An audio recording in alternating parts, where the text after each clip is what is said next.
El conflicto de Irán continúa. Y aunque estamos, pareciera, en los albores de un acuerdo que ponga fin a esta guerra, lo cierto es que llevamos casi 2 meses con el estrecho de Hormuz cerrado, con los principales productores de hidrocarburos a nivel global siendo atacados y siendo sus infraestructuras productoras de dichos hidrocarburos siendo golpeadas, y con el barril de Brent por encima de los $100, o alrededor de los $100 si se quiere. Y eso, la cotización de Londres, porque como ya he dicho en videos anteriores, una cosa es el Brent en Londres y otra cosa es en spot, en el lugar de venta, que a día de hoy se está cotizando alrededor de $140, ¿no? Con lo cual podemos decir, sin miedo a equivocarnos, de que este conflicto, esta guerra en Medio Oriente que se inició tras la operación Epic Fury llevada adelante tanto por Estados Unidos como junto con su principal aliado Israel, pues ciertamente forma parte de esos conflictos que marcan épocas, ¿no? Creo que, tanto a mi entender como el de Agustín, esta guerra, junto con la invasión rusa de Ucrania, serán de esos conflictos que marcan un antes y un después, ¿no? Porque como bien hemos intentado, reiterado en cada uno de nuestros videos, gallos de pelea, este proyecto que estamos sacando adelante, este canal, no es otra cosa que un ejercicio en el cual nos proponemos entender el mundo en el que vivimos, este presente tan extraño, tan curioso, tan errático en ocasiones, ¿no? Un presente en donde el orden mundial que conocimos, ese orden mundial nacido del Acuerdo de Yalta tras la Segunda Guerra Mundial, parece desmenuzarse en nuestras manos y en donde lo que sea que venga a reemplazarlo no termina de nacer. Bueno, acá en Gallos de Pelea nos proponemos entender ese mundo, ese presente, y en ese sentido la guerra de Irán es una de esas cosas que tenemos que seguir con muchísima atención, y no por casualidad hemos abordado este conflicto desde el día 1 sacando videos acerca de si está bien o está mal preguntarse si es válido pedir que el pueblo iraní sea liberado del régimen horrible de los ayatolás a través de una intervención militar, con los daños y sufrimiento que aquello puede ocasionar, ¿no? Los famosos daños colaterales, expresión, un eufemismo horrible para referirse a muertes de civiles, destrucción de infraestructura y demás. Eso lo abordamos en un video que les dejo por acá. También abordamos el plan iraní para provocar e incentivar una invasión por tierra por parte de Estados Unidos, ya que eso, a nuestro entender, o por lo menos a mi entender, no sé si Agustín coincide en esto, pero es mi lectura, para provocar una suerte de Vietnam 2.0 y que a ello redunde en una retirada completa de los Estados Unidos de la región, video que también les dejo en alguna parte por acá. Analizamos también en esta serie de videos en torno a este conflicto la ramificación financiera que está teniendo, concretamente de cómo esta guerra de Irán está poniendo en jaque el petrodólar y todo ese andamiaje financiero que sostiene a día de hoy, desde la década de los 70, la hegemonía norteamericana a nivel global. Y hoy quiero seguir con esta serie de videos relacionados a la guerra de Irán, pero abordando una nueva dimensión, ¿no? Una nueva ramificación que, como podrán haber visto en el título y en la miniatura, no está ni ligado con Irán ni con Estados Unidos, aunque en parte sí, en parte sí. Y no es otro la temática de hoy que la pregunta de si este conflicto no podría estar salvando al régimen chavista ahora encabezado por Delcy Rodríguez. ¿Y por qué traigo esto? Bueno, porque hay una conexión que es muy lógica, que se hace casi de inmediato. La guerra de Irán ha tensionado los mercados energéticos a niveles similares a los que se vieron tras la invasión Rusia de Ucrania en 2022.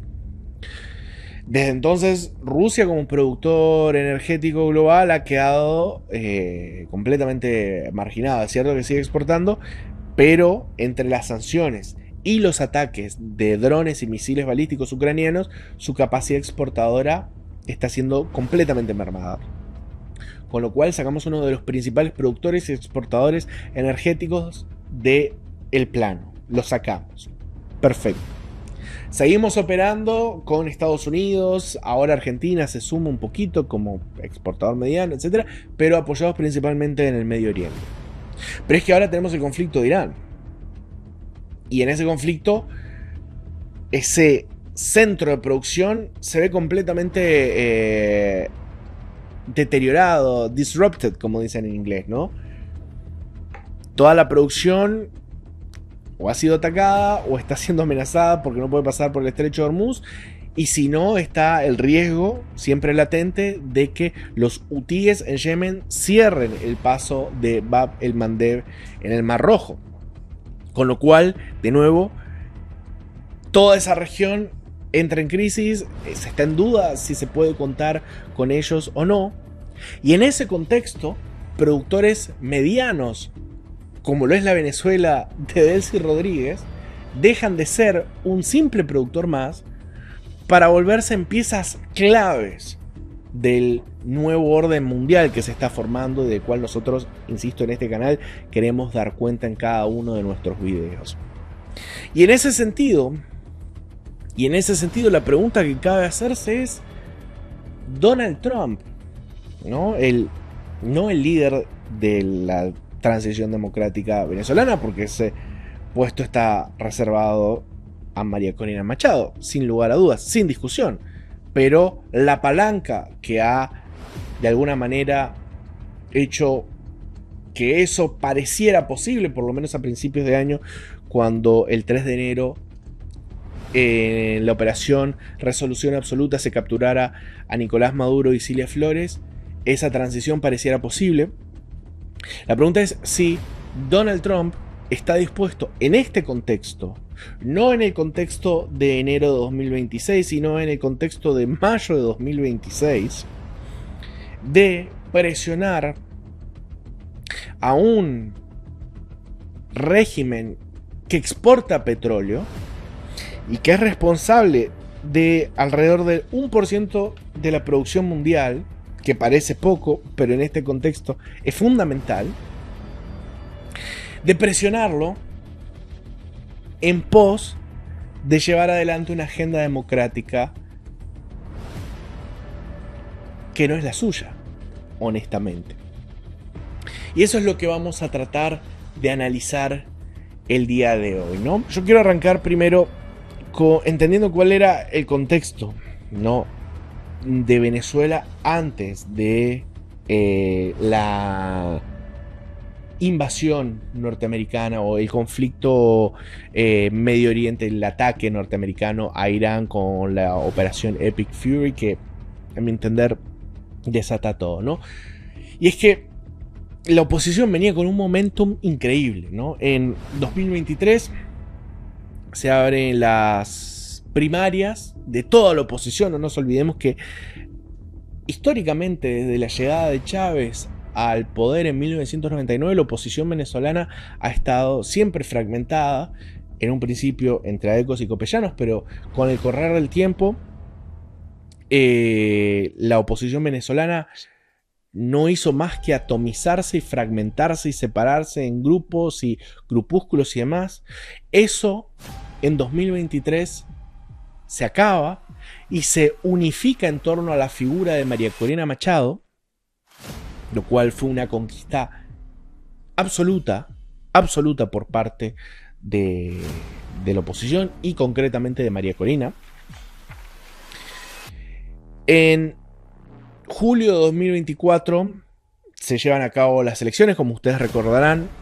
María Corina Machado no pudo presentarse porque fue inhabilitada. Después se puso a Corina Lloris, a quien tampoco le permitieron inscribirse, y por eso la candidatura de la oposición unificada terminó en la figura de Edmundo González Urrutia, quien arrasa en las elecciones del 28 de julio de 2024, razón por la cual el régimen chavista tiene que falsificar las elecciones, tiene que llevar adelante un fraude colosal, al punto de que a día de hoy, esto lo estoy grabando el 8 de mayo de 2026, a día de hoy todavía siguen sin presentar las actas de las elecciones, mientras que por el contrario, en una operación increíble, la oposición, encabezada, insisto, por Corina Machado, logra recuperar la gran mayoría de las actas y presentarlas, presentarlas frente al mundo, depositándolo en una web que voy a tratar de dejarla en la descripción.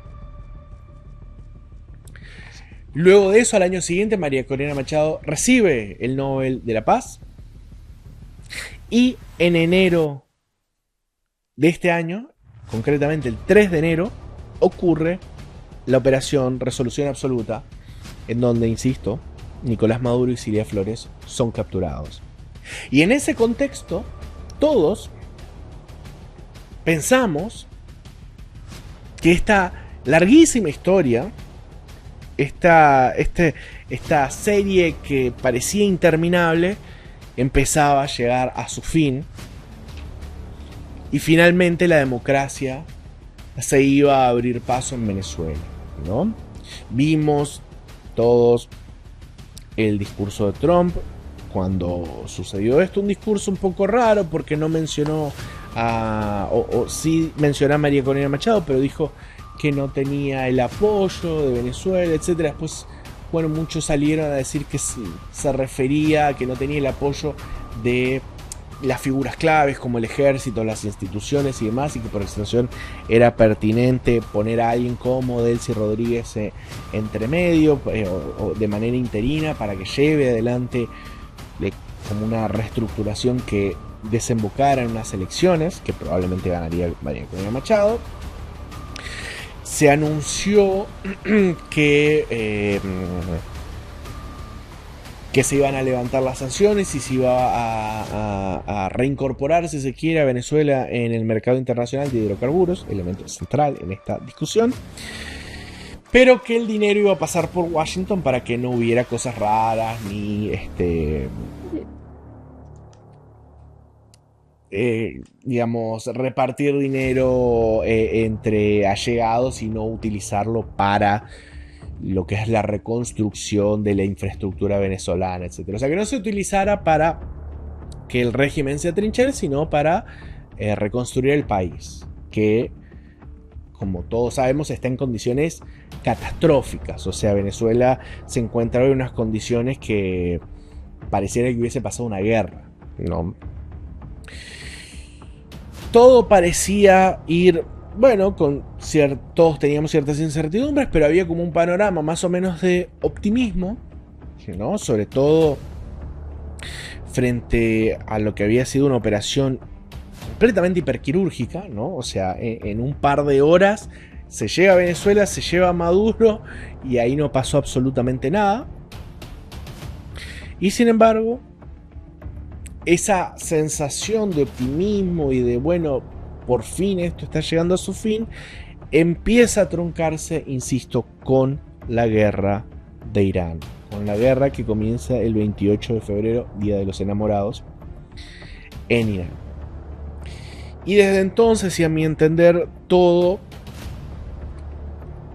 ha empezado, o ese momentum que tenía la oposición empieza a retroceder, y por el contrario, lo que ocurre es que el chavismo, en una nueva fase, por decirlo de alguna manera, una nueva etapa, porque podríamos llamarlo rodriguismo si se quiere, empieza a trincharse otra vez, y en un contexto en donde se vuelve un jugador indispensable para Estados Unidos.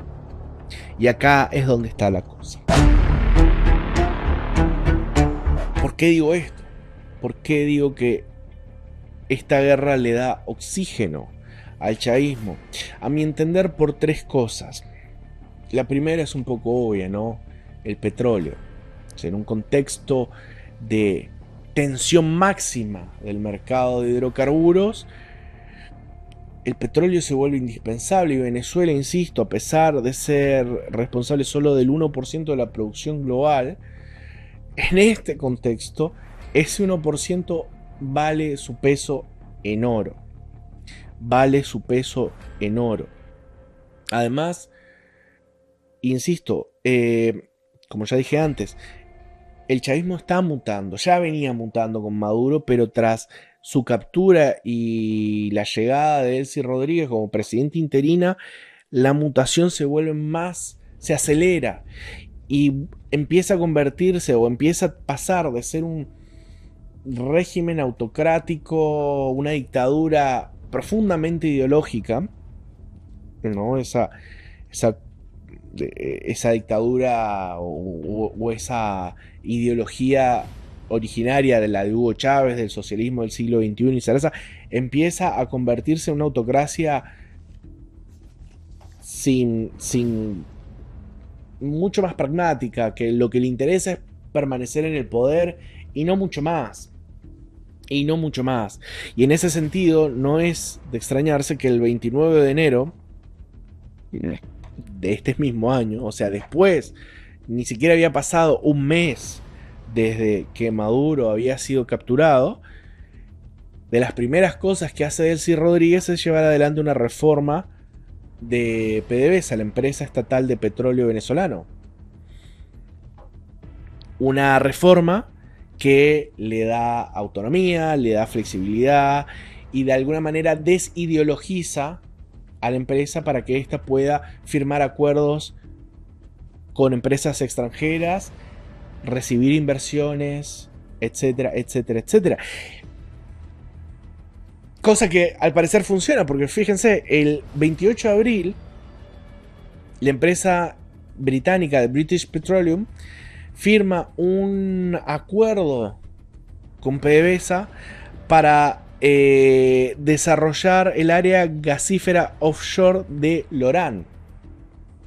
Y al día siguiente, Eni, junto con Repsol y Shell, Eni es una empresa petrolera italiana, o sea, el 29 de abril, anuncia también un desarrollo, una reapertura de pozos de shale oil en Venezuela. Pero es que también Chevron anuncia que va a desarrollar nuevas explotaciones hidrocarburas, en este caso en la franja del Orinoco en Venezuela. La primera razón por la cual la guerra de Irán le da oxígeno al chavismo y de alguna manera, lejos de permitir la continuidad de esta transición que parecía haber llegado a un momento cúlmine con la captura de Maduro, empieza a truncarse. La primera razón es que, como consecuencia de la tensión en el mercado de hidrocarburos que provoca la guerra de Irán, de pronto Venezuela, a pesar de ser un régimen corrupto, un régimen autocrático, de tener un montón de falencias en materia de seguridad jurídica y demás, a pesar de todo eso, lo que queda en evidencia es que las empresas, las grandes petroleras globales, están dispuestas a invertir en Venezuela. A pesar de todo eso, están dispuestas a invertir en Venezuela. Y aunque ese dinero tenga que pasar por Washington y bla, bla, bla, al final del día termina en las arcas del Estado venezolano. Y quienes hoy manejan las arcas de ese Estado es el chavismo, es Delcy Rodríguez. Y por extensión, si British Petroleum invierte en Venezuela, si Chevron invierte en el Orinoco, si Eni, Repsol y Shell invierten en shale oil frente a las costas de Trinidad y Tobago, pero en Venezuela, y aunque ese dinero pase por Washington, al final termina en las arcas de Caracas, y eso sirve para reconstruir carreteras, pagar médicos,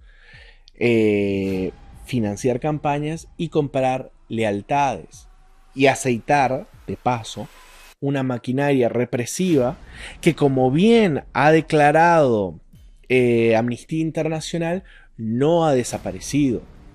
No ha desaparecido. La maquinaria represiva del régimen chavista sigue funcionando. Tal vez no de la manera tan descarnada como funcionaba durante el mandato de Maduro, pero sigue funcionando.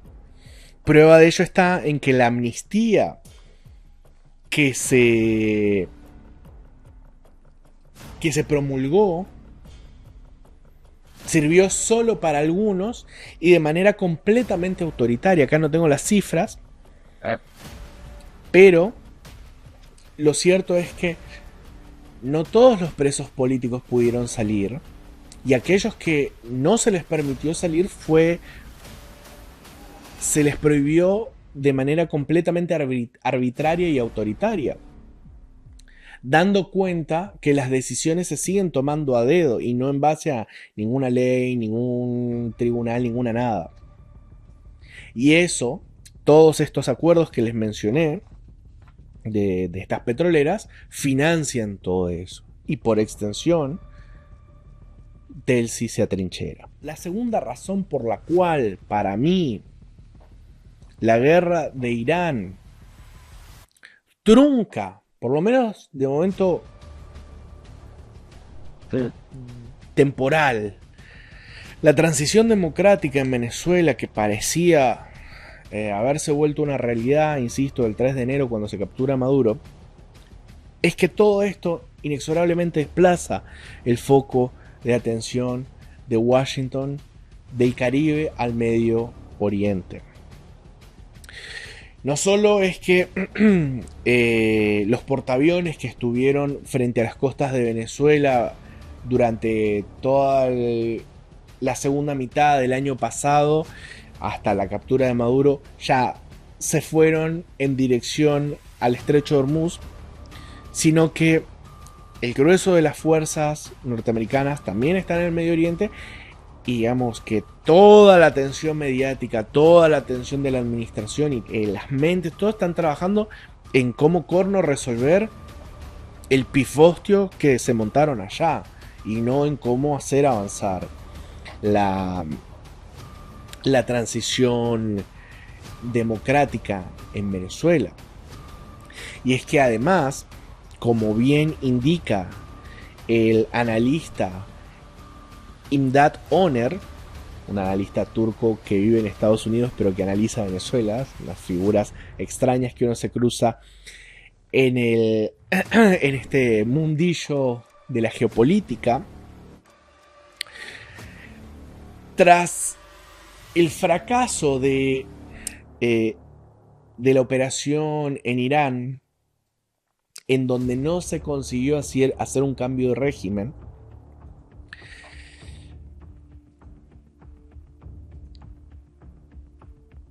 dentro de la administración Trump, Delcy se ha convertido en un activo narrativo potente. ¿Por qué? Porque le sirve para decir que lo que ellos buscaban era simplemente cambiar la cabeza. ¿A qué me refiero? En Venezuela el objetivo era hacer una transición democrática, y la razón y uno de los objetivos cuando invadieron Irán o cuando se hizo la operación Epic Fury también era llevar adelante una transición democrática. Esa transición democrática en Irán, o un cambio de régimen, si se quiere, una transición democrática, pero en el caso de Irán un cambio de régimen. El cambio de régimen en Irán ha demostrado ser prácticamente imposible. Fíjense que lo que está negociando a día de hoy es simplemente abrir el Estrecho de Hormuz y que Irán deje de enriquecer uranio. O sea, ya lo del cambio de régimen en Irán ha quedado completamente descartado, lo cual es una derrota para la administración de Trump. Pero para que eso no quede tan en evidencia,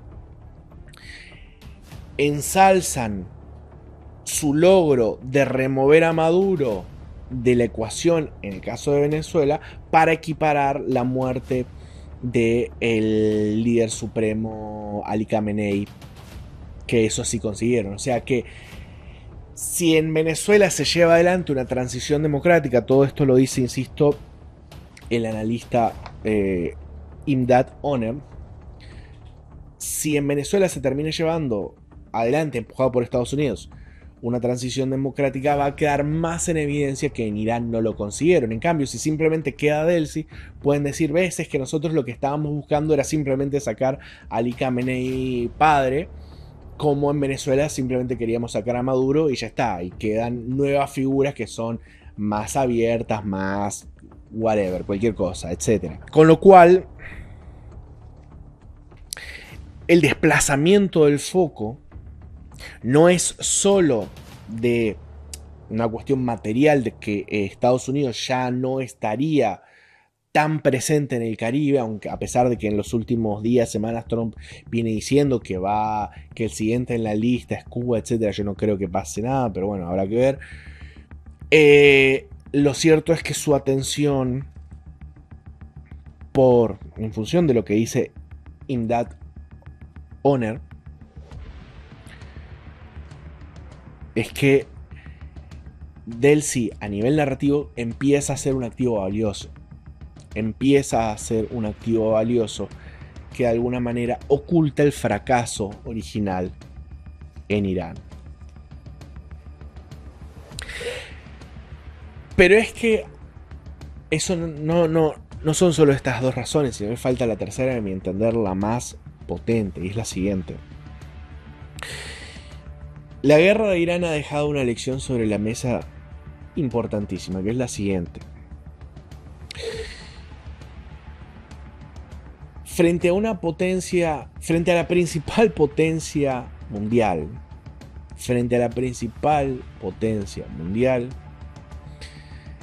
la mejor forma de tener una base negociadora no es combatiéndola directamente, sino poniendo en jaque el mercado energético global. Irán, a pesar de su programa de drones y misiles y todas esas cosas, es al final del día una potencia regional. Es una potencia regional formidable, con un régimen que, a pesar de ser una autocracia espantosa y súper represiva, se ha tomado muy en serio su labor de prepararse para enfrentarse a los Estados Unidos, como hemos podido observar, pero no deja de ser una potencia regional. Y esa potencia regional se ha enfrentado frente a la principal potencia global en todos los órdenes, económico, tecnológico y militar, y aún así, a pesar de todo el daño que ha sufrido, ha logrado arrastrar a esa potencia global, a la principal potencia global, a una mesa de negociación. Y a una mesa de negociación en donde quienes tienen las cartas, como bien le gusta decir Donald Trump, son ellos, no es Estados Unidos. Quienes tienen las cartas es Irán, no Estados Unidos. Y en ese sentido, la lección que queda sobre la mesa es que si vos querés presionar a la principal potencia global, lo que tenés que hacer es poner en jaque el mercado global de hidrocarburos, el mercado global energético. Y Delsi Rodríguez, como presidenta interina de una nación exportadora de hidrocarburos, en este contexto en donde su materia prima, como dije antes, vale su peso en oro, tiene una base negociadora que nunca jamás tuvo Maduro en su momento.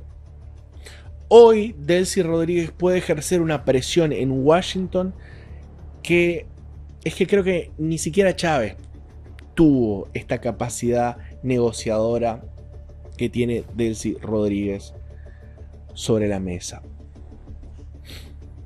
Y la tiene frente a un Washington que se ve acorralado por una guerra completamente fallida, porque lo cierto es que la guerra de Irán es una guerra completamente fallida, y profundamente impopular ya no entre todos los americanos, que por supuesto que lo es, sino incluso entre sus propios seguidores.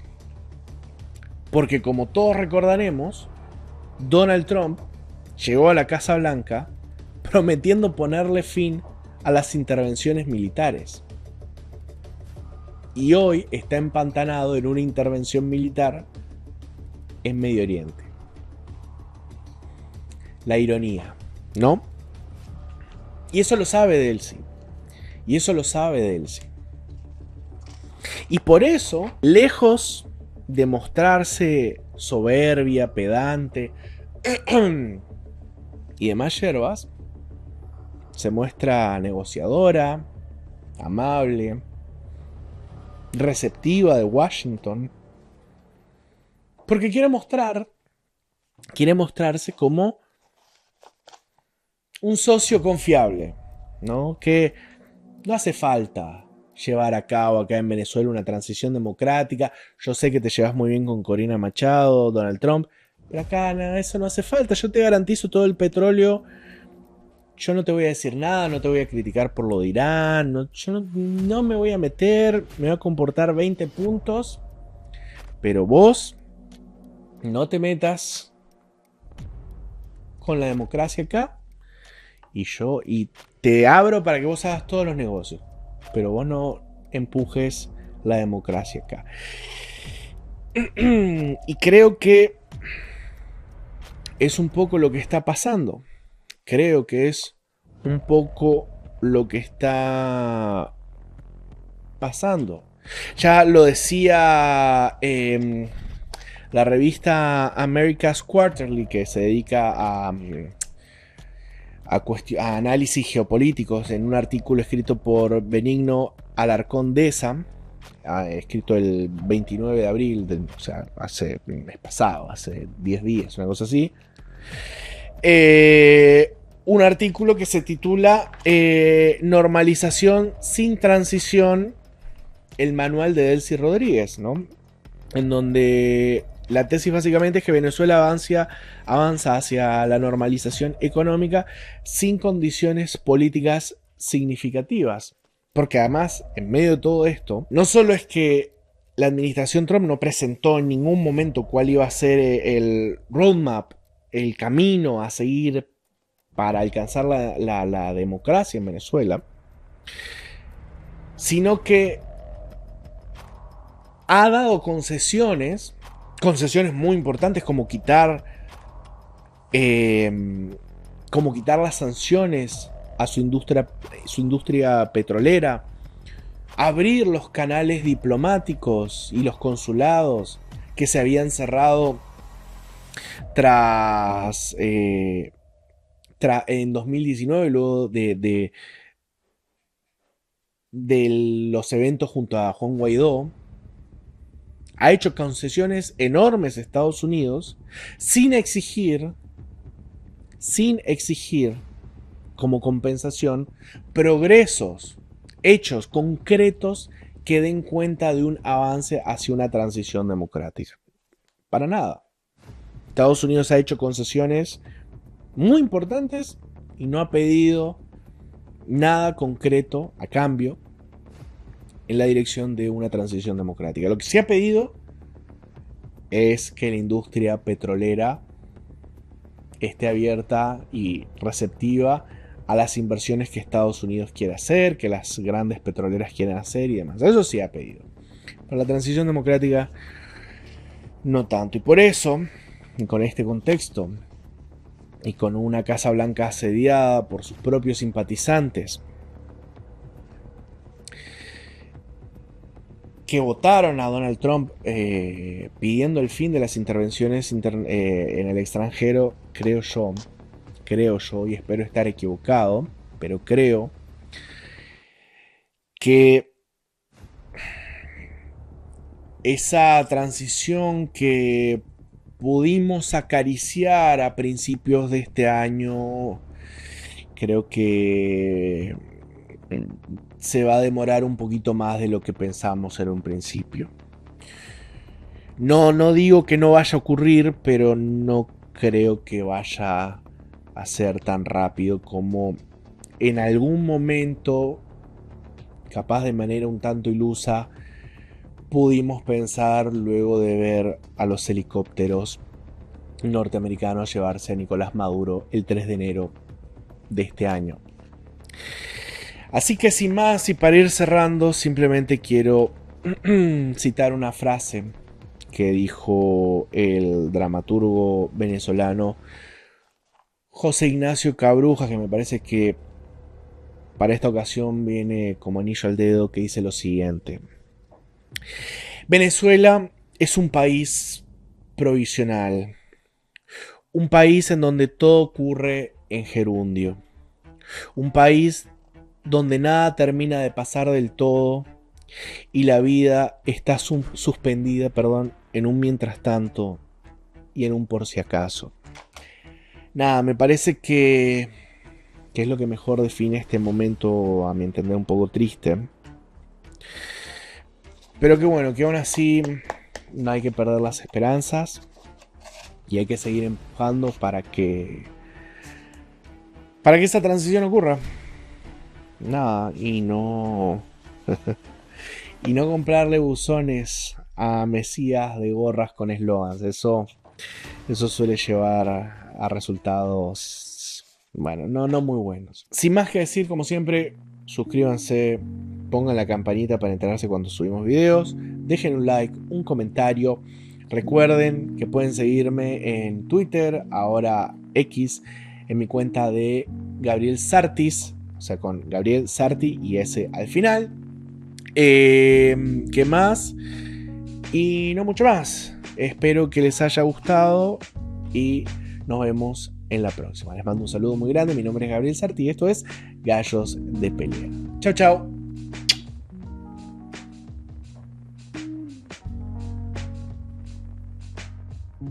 Si te gustó este video, no olvides suscribirte, poner la campanita, dejar un like, un comentario y si llegaste hasta acá te dejo una lista de reproducción con otros videos en donde, como siempre, abordamos temas de actualidad para entender este mundo tan complejo en el que nos ha tocado en suerte vivir.